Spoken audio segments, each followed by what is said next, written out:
2025 celebrates the 80th anniversary of liberation. A place filled with culture, history, and diverse experiences. This is the Independence Hall of Korea.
Upholding the values of the independence movement, and together with the whole nation, we will make Korea great.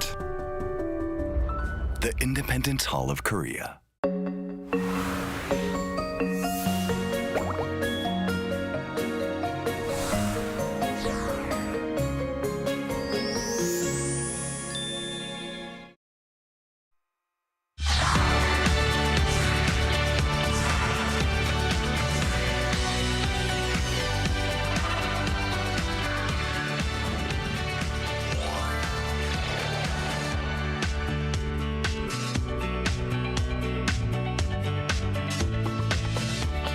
안녕하세요. Riding on the Korean wave. Welcome to Thursday's edition of The Culture Wave. I'm Kwon So-ah in Seoul. Explore with us Korea's culture from all aspects and stay up to date with K-entertainment, K-trends, K-attractions, K-everything. Thursday means our co-host Bella Kim is back in the studio. Hello, Bella. Hi, So-ah, and hello to everyone joining us today on The Culture Wave. I'm Bella, back again to co-host and fill you guys with some exciting K-entertainment news. Bella, the K-pop Demon Hunters phenomenon doesn't know how to stop. I mean, people watch the movie again and again, and they listen to the soundtracks nonstop. Including myself. And also, we recently discussed this K-pop Demon Hunters on our show, and today actually we're gonna delve deeper into the K-pop in the film and also the latest K-pop trends, right? Right, that's going to come up. We're going to connect with an expert in the latter half of the program. But first, we've got Bella time, entertainment news coming up. And what a coincidence. Our first story is another success story regarding K-pop Demon Hunters. So what's the latest? Well, I did say there's songs stuck in my head, and there is this song, "We're going up, up, up, it's our moment." Wow, Bella, that was your moment indeed. Well, I heard you sing a lot, the song a lot, but I think this was the best time on air. Yeah. Whew, thank God. Well, K-pop Demon Hunters is definitely going up, up, up as the movie set a new record as the most watched animated film on Netflix. On Wednesday, Netflix announced on social media that K-pop Demon Hunters became the first work in Netflix movie history to hit the highest views in the 5th week of its release. Additionally, it is currently the most watched content across both English and non-English movies and shows, emphasizing that it has become the most watched animated film in Netflix history. We also talked several times on our show about the explosive popularity of its soundtrack. Well, the songs by Huntrix and Saja Boys are still sweeping music charts both in Korea and the US, including Spotify, Billboard, YouTube Music, and Melon. Well, I can't wait to talk more about those songs later on. Next up, now this was a pleasant surprise. The ambassador for the 2025 APEC has been chosen, and it is G-Dragon! He has been appointed honorary ambassador for the Asia-Pacific Economic Cooperation APEC Summit that will be held in Gyeongju in October. Prime Minister Kim Min-seok announced the news on Wednesday, describing G-Dragon as South Korea's leading artist who has continuously demonstrated creativity and innovation, including by transmitting his music into space earlier this year. G-Dragon also posted a photo on his social media saying that it's an honor to be involved with APEC Korea. As an APEC ambassador, he will participate in promoting key messages of the APEC Summit to the world and appear in promotional videos. Well, GD really indeed is a cultural icon here in Korea and also for many fans around the world. Right. We actually recently, when we talked with Professor Tizard about the development of Hallyu from the very first APEC to the second APEC, I did actually predict that maybe there's going to be a K-pop star who's going to be the ambassador. And now we have GD here. I wish he would be here with us to talk about APEC one day. You're watching the show. But Bella, from one shusu or superstar to another superstar, we're going to talk about a singer, but of a slightly different genre, right? That is correct. Singer Im Young-eun will return with a full-length album after about 3 years. His agency Mulgogi Music announced the release of his second full-length album, I'm Hero 2, by releasing a teaser video on his YouTube channel. The new album will feature songs from various genres, including ballad, throat, pop, hip-hop, dance, and folk, showcasing his wide musical spectrum. As his first full-length album, I'm Hero, swept the charts at the time of its release. Expectations are, of course, rising for the second album as well. And for fans who are waiting for his second album, I'm Hero 2, will be released on various music sites on August 29. Well, earlier I mentioned that he's a superstar of a slightly different genre, but now that you mentioned that he's even going to have hip-hop elements in there, it's maybe not going to be that different from GD. I mean, I think he'll probably pull it all off. Definitely. But thank you very much, Bella, for pulling off the K-Enter news and that golden singing before, and stick around. Will do. Now let's go over to our AI anchor, Ari, for more on the culture front. Ari, take it away. Hello and welcome to your AI guide to the latest cultural updates from Korea. Here's our top story. Amid a prolonged slump in the Korean film industry, the government will roll out 6,001 movie ticket discounts starting Friday. A total of 4.5 million discount coupons will be provided, with each person eligible to download up to 2 coupons available on the websites of major multiplex chains such as CGV and Megabox. The discount applies only to online bookings and cannot be used for tickets purchased at the theater. With this year's cinema attendance expected to hit a 20-year low, excluding the pandemic period, Attention is focused on whether the government's efforts will pay off. The Korea University Theater Festival, the nation's largest festival of its kind, has opened in Yongin. The final 12 teams that advance through fierce competition will showcase original productions, including a reinterpretation of Shakespeare's Othello.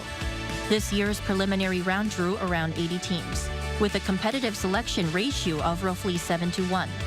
All performances are free and open to the public, with reservations available through the Yongin Cultural Foundation's website. A new nighttime media art exhibition is lighting up the Cheonggyecheon stream in central Seoul. Titled Cheonggye Seoul Ocean, the exhibition captures the charm of Seoul through wave-inspired media art. It spans 3 zones: a 40-meter section of the stream, a walking trail near Gwanggyo, and a gallery space featuring immersive water surface light projections and interactive installations. The Seoul Tourism Organization plans to continue transforming Cheonggyecheon into an urban art space, with a variety of media art displays scheduled through the end of the year. That's all from me. Stay tuned to the Culture Wave.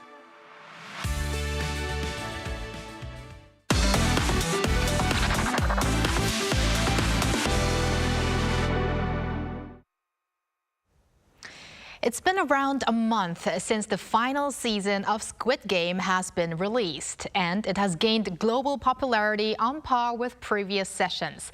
In this next report, we look at what significance and impact this has on Korea's content industry and what challenges lie ahead. Jin tells us more. After becoming a global phenomenon, the Squid Game series has come to a close with its 3rd season released on June 27th. While opinions on Season 3 were mixed, the level of attention it received remained overwhelming. Season 3 was amazing. I started it the first night and I finished it all in one go. I didn't take a break. I sat there through the whole series. Squid Game marked a turning point in global perceptions of K-content. This is because global demand for Korean language content surged dramatically. The continued success of outstanding works riding the Korean wave Hallyu has proven to be a catalyst in expanding the presence of Korean content. Following the massive parade that marched through downtown Seoul for the release of its final season, the actual-sized Yeonghi and Cheolsu structures stood in Gwanghwamun Square. Various games and gift-winning events were held at the square, where people even tried out the jump rope game as featured in Season 3. Despite the hot weather, the square was filled with both locals and tourists eager to join in. Jumping rope, trying out the prize activities, and actually experiencing what I had only seen on TV. Doing it myself makes it feel more real and fun. Squid Game also drew attention as a business model through its intellectual property. In addition to snacks and stationery developed in collaboration with the retail industry, various spin-offs like mobile games and experience zones have generated significant revenue. We always want to first and foremost be able to provide the fan of the show with all of the elements that they expect and then surprise them. Now, the big question is whether another work can reach the heights of Squid Game. Director Hwang Dong-hyuk expressed his desire to take on risky, even potentially disastrous projects, emphasizing the spirit of creative challenge. It might be risky, but those anxiety-inducing, nerve-wracking projects create something that's truly new. However, the reality for new creators in the content industry remains challenging. There's still lack of opportunities that allow for investment in original content that carries risks. In film school, we were taught to make movies that reflect our unique voices. But once you enter the industry, the focus shifts away from personal style to marketability and commercial appeal. Experts say that instead of repeating Squid Game's success formula, what's needed now is policy support and a collaborative system to enable the emergence of the next wave of innovative content. 이은진, Arirang News.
여름이 쏟아진다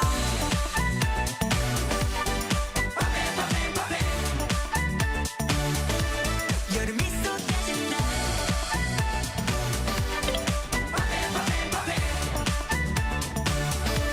여름이 쏙 빠진다 너내 맘속에 불고 밤밤 터지는 너리 나나나나나나 여름이 쏙 빠진다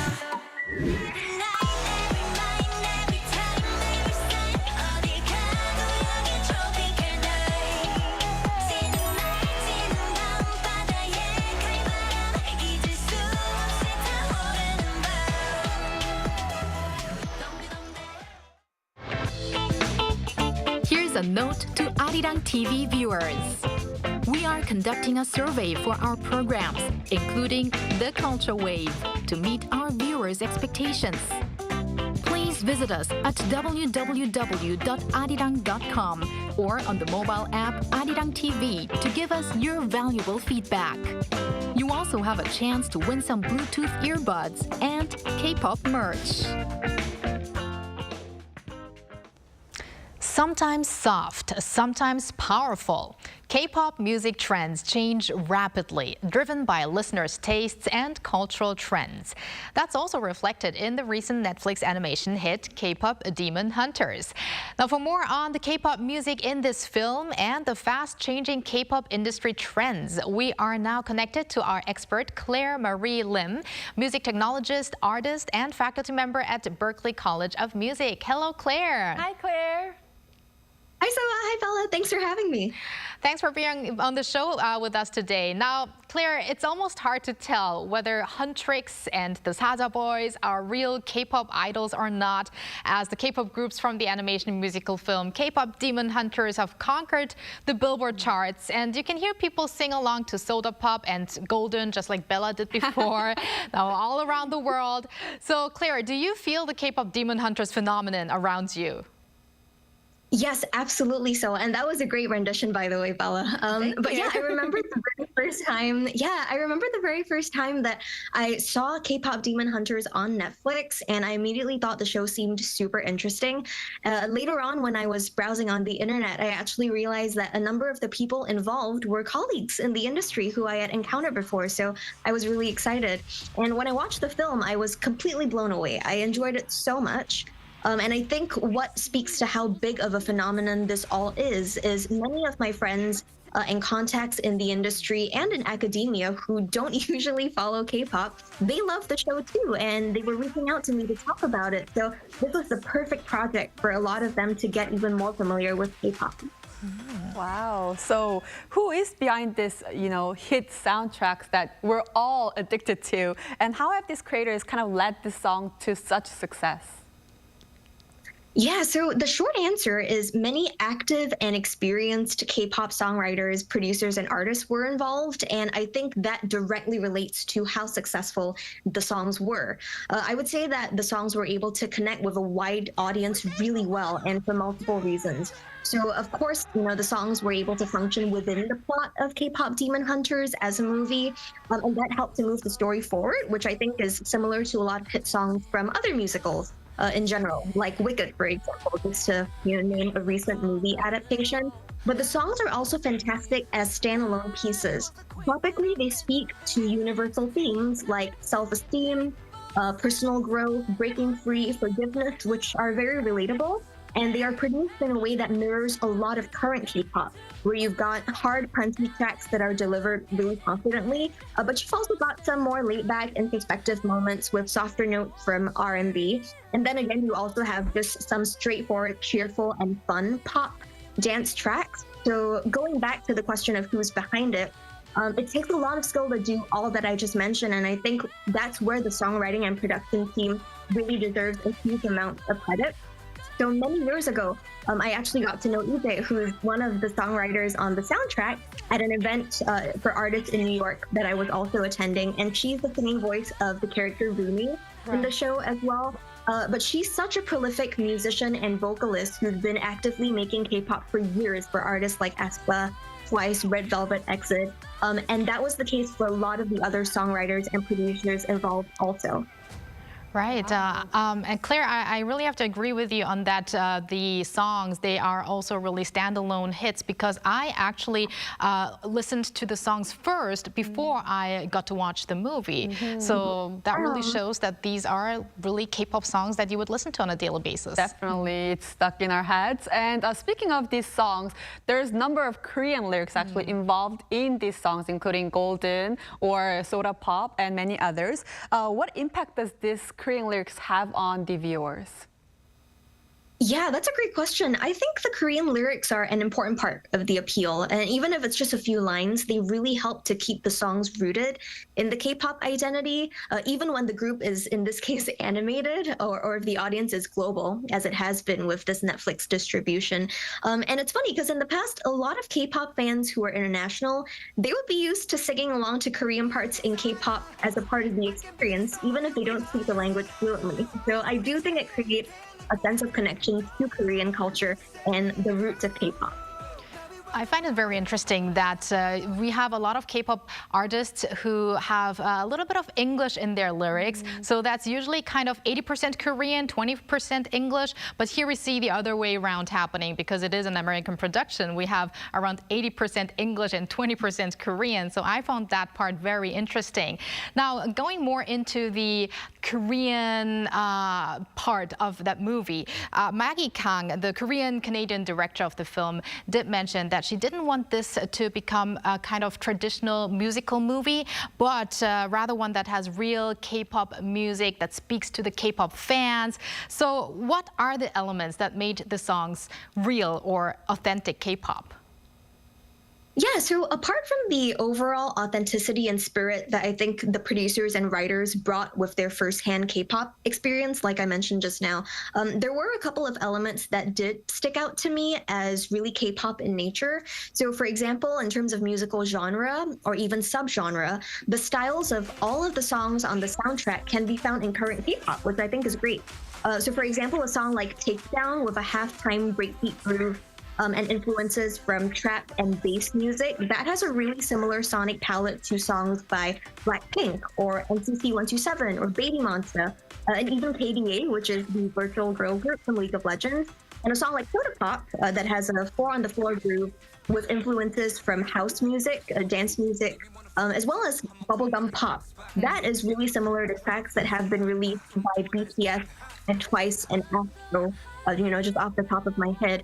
Something else that also struck me was the melodic pop line and the composition of the songs. I really appreciated the vocal arrangement and the attention to group dynamics, which I say were truthful to K-pop. So in both Huntrix and Taebaek, which are the two idol groups in the films, their songs would have line distributions to showcase the members getting different parts that would suit their roles, like lead vocalist or main rapper, and that's just like an actual K-pop idol groups. Wow, those are the elements that kind of, make it seem like a little bit more real K-pop. And we can actually see a variety of K-pop styles within the film, just like the real K-pop world as well. There are styles that dominate others more, like the easy listening songs were very popular before. So please tell us about this trend as well. Yeah, sure. So in the context of K-pop, easy listening tends to refer to songs that have an overall smoother and more relaxed feeling to them. Or even if they're more on the upbeat side, they tend to be more cheerful and positive. So some prominent examples could be songs that tend to come from groups like New Jeans and To Us. I've noticed that these songs often have retro influences too, such as from older genres like UK garage or synth pop, which were popular and rising in the 80s and 90s. And that could also give these newer songs a more nostalgic edge. So in tandem with the positive vibes, that can really make for some great tracks that are easily played on repeat. And Claire, if I'm correct, that was especially very popular last year. Now, it looks like now hard listening is becoming a thing again. So could you define that for us as well? And why would people like to listen to hard listening if it really means that it's hard to listen to the song, if that is part of that definition? Yeah, sure. So hard listening in K-pop, now that often refers to songs that are bolder and energetic, like you noted. So it's usually a bit harder in style with a powerful drum groove and usually heavy bass from a production standpoint. So groups like aespa, Stray Kids, Cat's Eye, they have many songs that fall into this category. But as for why people are listening to it, I don't think hard listening necessarily went away completely, like it died out. And the same goes for easy listening. But between these sides of the spectrum, I think there's always a desire for some variety amongst audiences, and these trends will kind of come and go with the times. But at the same time, I think we can't exclude the influence of social media. You know, with the rise of short form content on TikTok, Instagram Reels, YouTube Shorts, content in general needs to hook listeners in the very first few seconds if you want good audience retention. So for hard listening songs that have a catchy hook, that's where they excel. And it's not to say that easy listening songs can't do this, but I do think that a lot of hard listening songs have been specifically designed to inherently have flashier, bolder movements in sound and in choreography and in visuals. So all of that collectively is really great at capturing attention and making an audience want more of something very quickly. Well, I have to say I like to listen to easy listening songs and hard listening songs, like a mix of it on a daily basis, have that mix on my playlist. But Claire, who creates those trends and why is this changing so rapidly? And does this actually have an impact on the K-pop groups? Because maybe some might worry that the identity of a K-pop group could change if they have to always adapt to these trends. Yeah, in terms of trends, it's hard to pinpoint who exactly, is in charge of them. And that's because music trends usually originate from a combination of factors. So for example, there could be new music making technologies that make music creators experiment in certain ways, like the initial rise of autotune back in the day. But there could also be general cultural shifts in society or across the internet, which could collectively draw us to certain types of genres or aesthetics. And of course, we also have to think about the overall creative evolution of an artist or a group over time. So all of those factors could be reasons. But as far as how quickly trends are changing, again, I do have to go back to social media and the internet. I think they have a part to play. Content creation and consumption moves at such a fast pace now that I do think there is a pressure for artists to chase trends. And it's also that they can keep up with having songs that perform well and can sustain careers. So like you mentioned, so I think it's difficult. It can be exciting, but it can also be stressful.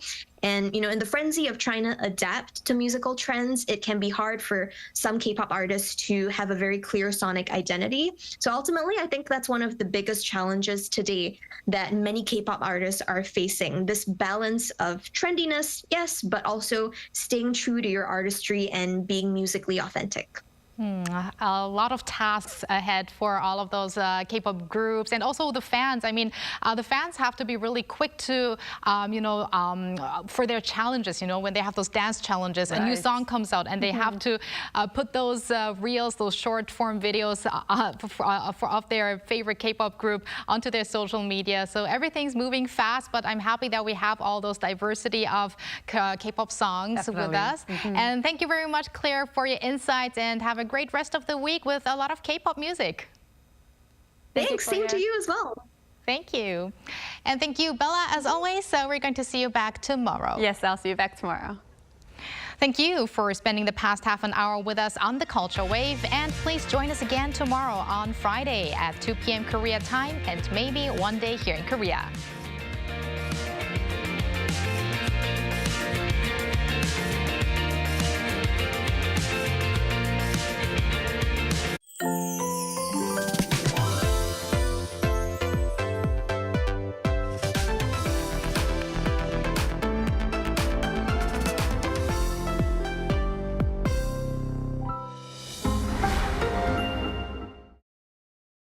Arirang TV is conducting an overseas TV viewer survey to provide you with a better global broadcast service.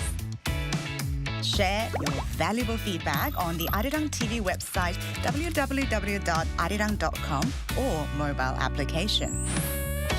Survey participants will be selected at random to receive special gifts. 2025 Arirang Overseas TV Viewer Survey. We look forward to hearing from you.